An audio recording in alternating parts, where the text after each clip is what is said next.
What's up, everyone? Welcome to the Stanley Phillies Sports History for May 25th, 2023. I'm your host, Jim Montgomery. Quick correction from yesterday. I inadvertently said Rob Johnson was the quarterback for the 49ers, their third stringer last year. It was not Rob Johnson. Rob Johnson is probably 50 years old. It was Josh Johnson. So I apologize for that. But either way, they got their rule.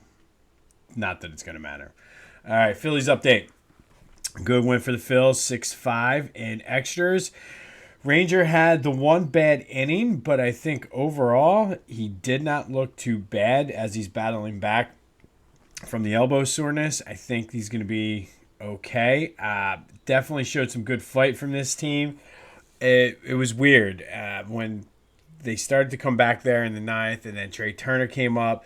I was mowing the grass. I was listening to it, and I just remember thinking, I'm like, man, this would be a good time to sort of break out of the slump and endear yourself to Philly fans. And I just had a good feeling going back to like those Ryan Howard, Chase Utley, Jimmy Rollins teams from 07 to 2011. Like, you just felt like they weren't necessarily out of it. Sure enough, he came in. I like the fire. I said yesterday, this could be, they're like on the brink of something. Hopefully this now, and again, maybe I'm being cautiously optimistic, drinking the red Kool-Aid, but if they can start doing things like that, they just need something that's going to kickstart them, much like Rob Thompson being named manager last year did. But I don't know. Like, maybe this is it. Huge is an understatement. The 4-game series coming up, starting tonight against the Braves. At minimum, they need to take 2 out of 4. If they could somehow take 3 out of 4 from the Braves, all of a sudden now you're starting to chip into that lead the Braves have. And we've seen like the Braves can be beat. They're not like this all powerful mighty team. So fun weekend on tap when it comes to the Phillies with that series against the Braves. Hopefully they get the memo and make it fun as well. But like I said, good win. Got Nola on the mound tonight. The rotation is kind of set up perfectly for this series against the Braves. So it's a good measuring stick. Again, I don't think the Braves are a juggernaut. So I mean, it's there for the Phillies taking. So starting tonight. All right, Eagles update. I don't know if anybody saw this, but Howie Roseman was interviewed by Mike Florio from Pro Football Talk, and it got a little testy. They're trying to push the whole Jonathan Gannon sort of tampering with the Cardinals of Jonathan Gannon affecting the the preparation for the Super Bowl. And I was listening to the WIP morning show, and like Joe DeCamera's still talking about. I mean, who cares? Like, at this point, you lost the Super Bowl, and I don't know. Like, I'm kind of over it. Like, it is what it is. At this point, whether or not we get the correct answer and know the real story, I mean, it's not going to change anything. We're still going to lose the Super Bowl. Gannon is still going to get booed next time he comes to Philly. So, like, at this point, I know it's the offseason. I know people are looking for clickbait and things to talk about, but let it go, man. Let it go. We lost. It's over. It doesn't matter what happened. The NFL did it. If Howie and the Eagles organization and Sirianni are still pissed at Gannon, which they probably should be, good. I don't care. Like, I was always indifferent to him anyway, so I don't know. But, I mean, Howie is definitely towing the line and being very, like, protecting something and being very strict with his answers, which that's what you want from your GM. Everybody gives Howie shit all the time, but he's doing the right thing. Like, what good is it going to do at this point for him to come out and start bashing Gannon? I mean, nothing. Like, you move on, and he keeps saying the Super Bowl is going to sting, and it's motivation for him to build another winner in Philly. Good. Excuse me. Whatever's going to motivate him to do it. I don't need to know what his motivations are. Just win me a Super Bowl, Howie. All right. Sixers, the only news for the Sixers was that apparently now the Sixers aren't – you're going to hear a bunch of this stuff, but now the Sixers are not really interested in giving James Harden the max.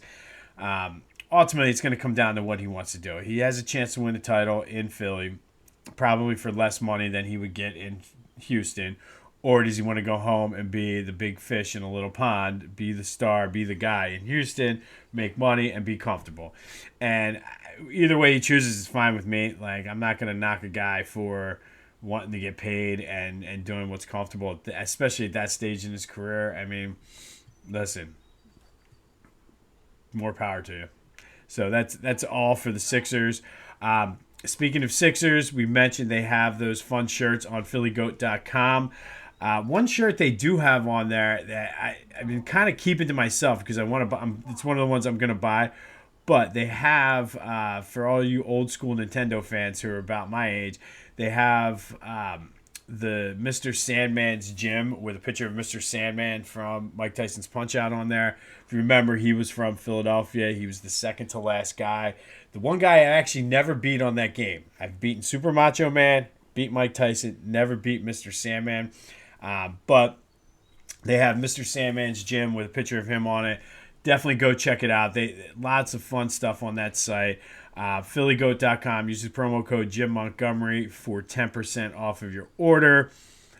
Hopefully I'll see you around with the Mr. Sandman's gym shirt on soon enough. But that's phillygoat.com.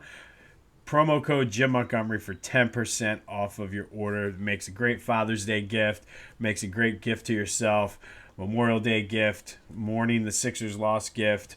Whatever. It's celebrating the Phillies win gift. Whatever you need to buy a gift for, go to phillygoat.com. Use the promo code Jim Montgomery for 10% off of your order.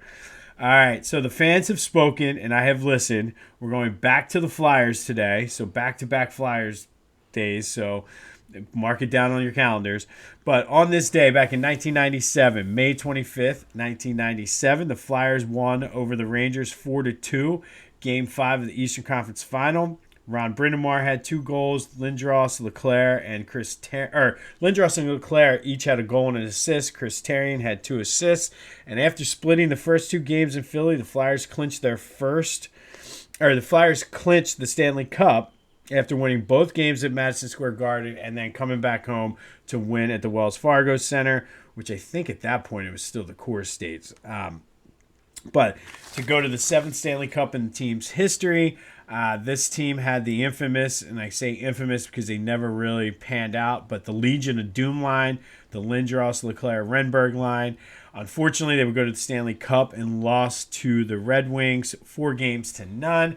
It was the Red Wings' first of back-to-back Stanley Cup titles, and ironically enough for the Flyers, they won their first 2 back-to-back, and then every time they went to the Stanley Cup after that, they lost to a team that was either on the brink or in the middle of a historic run. In 76, the Canadiens, it was their first of 4 in a row. In 1980, the Islanders won their first of 4 in a row. In 85 and 87, they both of those losses came to the Edmonton Oilers that had Gretzky, Messier, and just like a very ridiculously talented team. But they had won 5 in 7 years.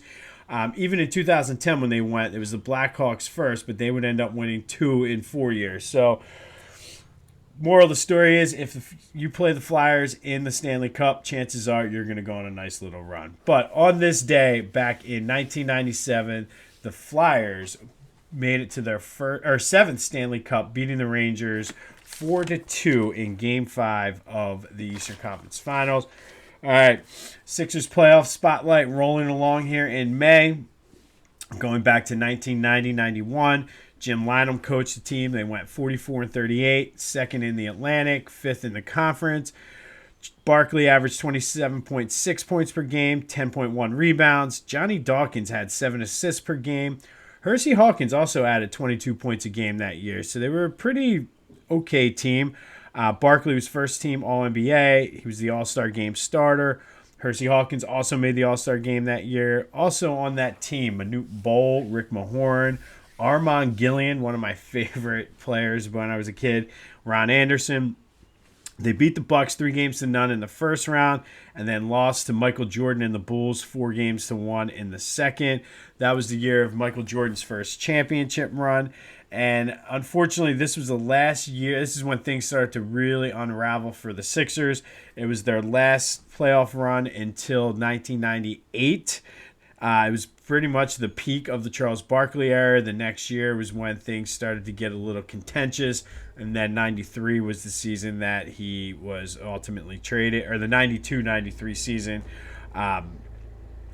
Or before the 92-93 season when he was traded. And ushered in an era of just craziness. We had the Clarence Weatherspoons, the Sharon Wrights, the B.J. Tylers, Sean Bradley, just missing on picks, just not being like an inept organization at this time. But so this was kind of like that peak of that. So the 90-91 Sixers, last Sixers team to make the playoffs until Iverson did it in 1998. Phil's open up a huge series in Atlanta this weekend. Let's hope they take at least 2, but I'm looking for 3 out of 4 and get themselves back into this division race. On this day, back in 1997, Flyers clinched their 7th Stanley Cup, winning 4-2 over the Rangers.